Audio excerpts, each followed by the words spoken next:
The Galactic Council chamber fell silent as Ambassador Rachel Morrison stood before the assembled delegates. Her plain gray jumpsuit contrasted sharply with the ornate biosuits and environmental armor worn by every other species present. Ambassador Morrison clicked the Vrax representative through his translation device, his 4 eyes blinking in what humans had learned to recognize as concern. "We must insist that you wear proper protective gear. The training exercise takes place in a Class 4 hazard zone. Temperatures will fluctuate between -40 and +60 degrees Celsius. There will be atmospheric particulates, potential radiation exposure, and..." Rachel laughed, a sound that made several aliens twitch nervously. She rolled up her sleeves, exposing bare forearms covered in freckles and old scars. "With respect, Counselor Vex Thor, I'll be fine." The Krillian War Master, General Thos, rose from his seat, his crystalline armor chiming softly. "This is foolishness.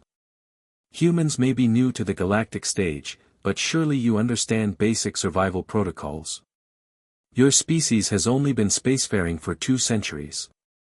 We have been navigating hazardous worlds for millennia. And yet," Rachel said, her smile widening, "Earth is still classified as a Class 12 death world. The highest rating in your database. Tell me, General, how many of your soldiers have actually set foot on a death world without full armor?" The silence that followed was answer enough.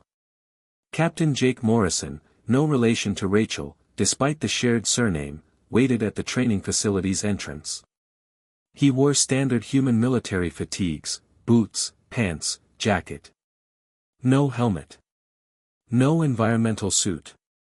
Just a backpack with water and supplies. The alien contingent arrived in force. Vrax soldiers in their gel-filled biosuits. Krillian warriors encased in crystalline exo-armor. The insectoid Chithrax wore nothing, but their natural carapaces were tougher than most manufactured armor. Even the Luminari, beings of pure energy, had contained themselves in specially designed containment suits for the exercise. "This is your entire team?" General Thos asked, observing the 12 humans who stood casually in the staging area. Some were stretching. One was eating an apple. Another was actually napping against a supply crate. "Yes, sir," Jake replied. "Just us." "Where is your armor? Your environmental protection?" "Your..." "Don't need it," interrupted Lieutenant Maya Rodriguez, the human team's combat specialist. She was doing push-ups. "We're good." The training zone was designed to test adaptability and endurance. It simulated the worst conditions from a dozen different hostile worlds. The first sector was a frozen tundra with winds that could strip flesh from bone, or so the safety briefing claimed. The alien teams activated their environmental shields as soon as they entered. Heating elements glowed. Energy barriers shimmered to life. The humans just walked in. Jake pulled up his jacket collar against the wind and kept moving. Behind him, Maya was actually whistling. Another team member, Corporal David Thompson, paused to help a Vrax soldier whose suit had malfunctioned in the extreme cold, the human's bare hands working the icy mechanisms while the Vrax shivered in panic. "How?" the Vrax soldier gasped. "Your skin should be frozen solid." "Nah," David said cheerfully. "My grandmother lived in Alaska. This is mild compared to her morning walks." The second sector was a scorching desert with temperatures that would cook most species alive. The aliens cranked up their cooling systems. One Krillian's armor actually cracked from the thermal stress. The humans stripped down to tank tops and drank water. They sweated, certainly, but they moved with practiced efficiency through the heat. Sergeant Emily Watson even joked about it being nice weather for a jog as she helped carry a heat-exhausted Chithrax to the shade. The third sector was the worst, a swamp filled with toxic gases, acidic water, and radiation levels that would sterilize most species in minutes. The alien team suits went into full lockdown mode. The humans pulled on basic respirators, simple filters, nothing more, and rolled up their pants to wade through the muck.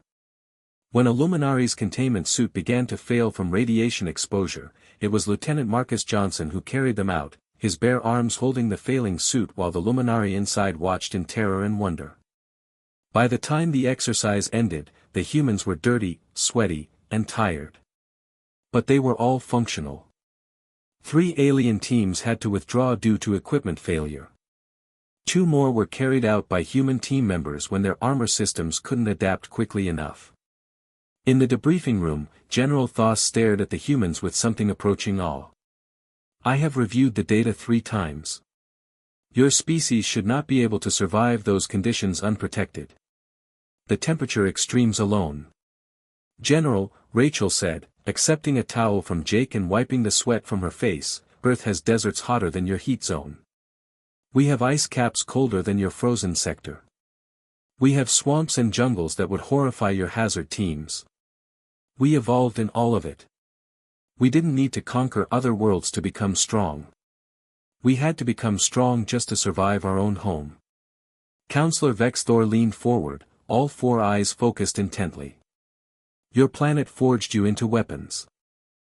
No, Rachel corrected, her expression softening. Our planet forged us into survivors. There's a difference. We don't seek war or conflict.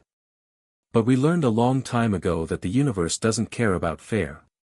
It throws everything it has at you, and you either adapt or die. Humans chose to adapt. Maya, still stretching out her sore muscles, added, plus, we're just really stubborn. It's kind of our thing.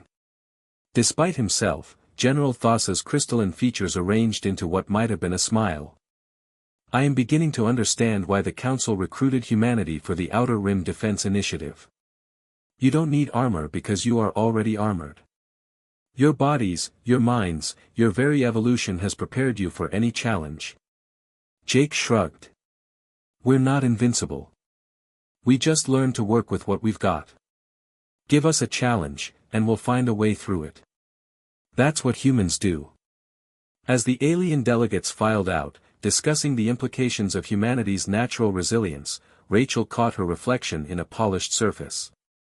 She thought about her ancestors who had crossed frozen land bridges, who had survived plagues and famines, who had looked at the stars and decided nothing would stop them from reaching them. She rolled down her sleeves and smiled. The galaxy was about to learn what it meant when humans decided to show up.